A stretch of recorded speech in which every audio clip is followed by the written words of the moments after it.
Ibihe byiza kuri uwa kandi subscribe kuri PD Media, amahoro y'Imana akomeze kubana nawe.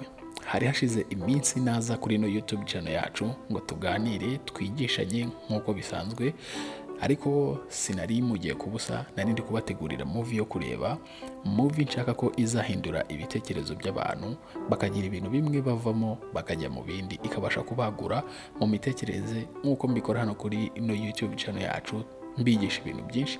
No muri iyo movie ndashaka ko igira ibintu byinshi ibigisha.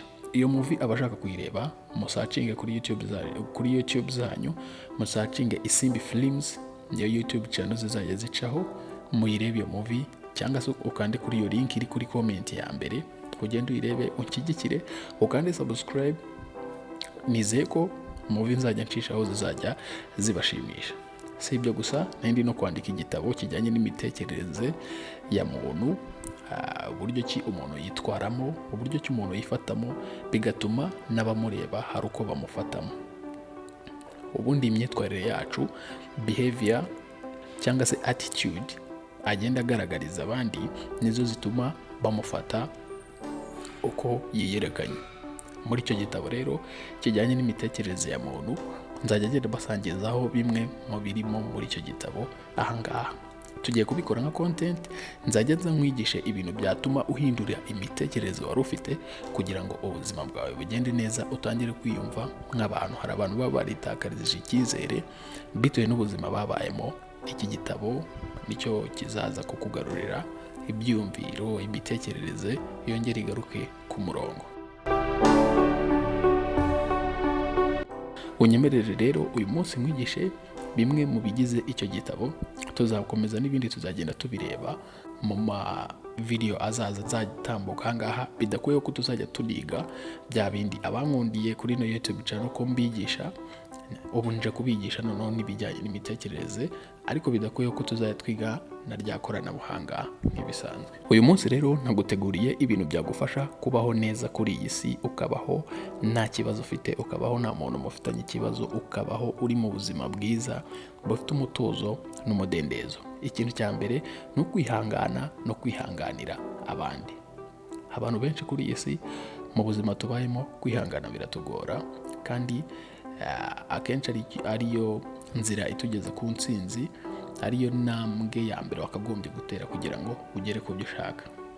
Hariho kwihangana, ukihanganira ubwawe ku giti cyawe, uburyo ubayeho, ibyo ukora ukabyihanganira byose. Noneho hakabamo no kwihanganira abandi, kuko ntiwabaho abantu batagukosereza, ntiwabaho udahura n'amakimbirane, ariko ibyo byose uhura nabyo ukabyihanganira. Muri icyo gitabo nzabaha, nikimara gusoza nzabaha muzagisomera, muzagenda mwungukamo byinshi. Gerageza kumva abandi kandi ureke gutangiza amakimbirane mu buryo bworoshye. Ugerageze kumva umuntu uje ukugana, wumva ikintu ashaka, wumva igitekerezo afite, wirinde kuba watangiza amakimbirane mu buryo bworoshye.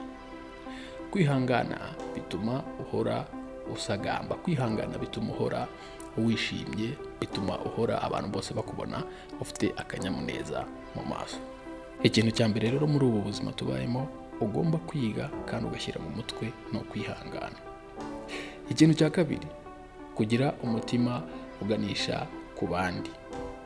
Kugira umutima uganisha ku bandi, sinzi nimba uri kubyumva neza, kwirinda kuba nyamwigendaho cyangwa se kuba wumva ko ibintu byose ari wowe byazaho gusa. Ahangaha nakwigisha kujya ikintu cyose ushatse gukora wakorera muri group. Buriya baravuga ngo abahuje inama, sinzi ukuntu babivuga, ngo abahuje inama Imana irabasanga. Buriya iyo abantu benshi ukunze kubereka ko ubuntu bwose ushaka kubwikubira ngo bukuzeho wenyine, abantu batangira kugenda bagushiraho, baguhunga, kuko bababona ko utazi gukorera muri group, icyo bita group work cyangwa se team work. Gerageza rero kugira umutima uganisha ku bandi. Gira impuhwe no gufasha abandi uko ubishoboye. Burya icyo uzakora nicyo kizakugarukira. Nimba ukora icyiza nicyo kizakugarukira mu minsi iri imbere. Nimba ugirira abandi nabi nawe nibyo bizakugarukira.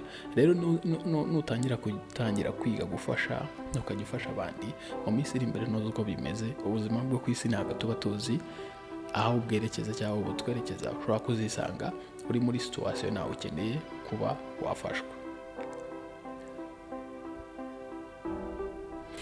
Ibi ngibi nubikora ukabikurikiza bizatuma abantu bagufata neza kandi batangira kukubona nk'umuntu ufite ubumuntu. Buriya abantu bakunda umuntu bafite umutima woroshye, umuntu ufite ubumuntu, apana wa muntu wikakaza cyane. Ikindi kintu cya gatatu kizatuma ubaho neza kuri iyi si nta muntu n'umwe ufitanye nawe ikibazo kandi ubuzima bukakubera bwiza, ni ukwiyubaha no kugaragaza imico myiza. Buriya umuntu wiyubaha agaragaza imico myiza, yitwara neza, nta kabuza n'abandi baramwubaha. Iyo wiyubaha ndakeka ko utarabasha gusuzugura undi muntu mugenzi wawe, kuko wiyubaha unikunda utangira no kuba wabikorera abandi, ukabakunda, ukabubaha kandi ukagaragaza imico myiza. Urugero rwawe rwiza rufasha abandi kukwigana no kukubera mwiza cyangwa se kukubana neza. Urugero rwawe uzabahereza nirwo ruzatuma abantu bakwisangamo, bakwigane kandi bagufata ukuntu wabiyeretse. Nimba wiyubaha ugira imico myiza, ndakeka nta muntu uzaza kugusagarira azi ko utabikunda. Ikintu cya kane, gufasha abandi. Nakivuzeho bwa gatatu, nimba atari ubwa kabiri ndongeye ngisubiramo ku bwa kane. Gufasha abandi, iga gufasha abandi uko ubishoboye.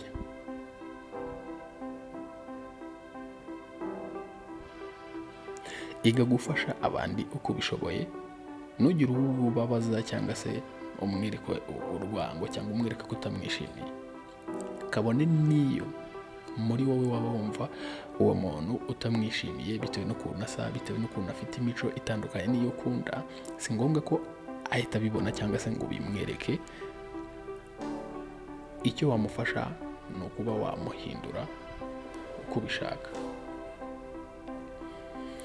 Ikintu cya gatanu ni ukwirinda guca imanza. Buriya abantu benshi hano ku isi tuba dufite imitwaro twikoreye y'abandi, tubacira imanza tutazi icyatumye ubuzima bayemo, tutazi uko byagenze, tutazi impamvu, tutazi iki, twe tukihutira guca imanza. Wowe rero nimba ushaka kubaho mu buzima bwiza, ubuzima uzirinde guca imanza. Gerageza kudahubukira guca urubanza ku bandi, ahubwo gerageza kubatega amatwi no kumva impamvu z'ibyo bakora. Wirinde kwihutira kuba wacira abantu imanza.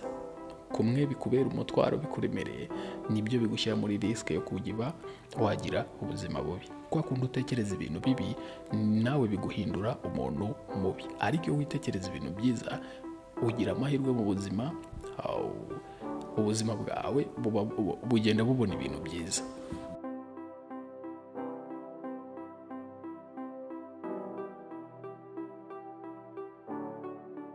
Ikintu cya gatandatu rero aricyo kintu kibanze cy'ingenzi mbere yo kongera ku cya karindwi cy'umusozo.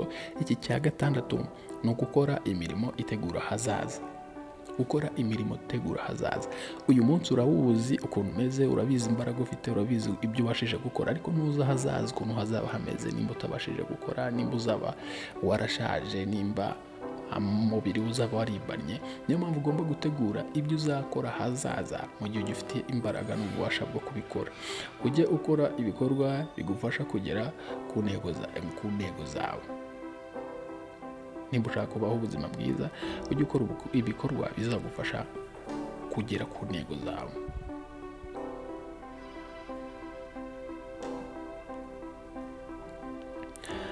Kuko bituma ugira intumbero y'ubuzima. Ikintu cya karindwi nacyo cya nyuma ni ukwirinda amashyari no gutekereza ku iterambere ryawe. Irinde kugerageza guhangana n'abandi mu bintu byose, ahubwo ushyira imbaraga mu kugera ku bintu wifuza.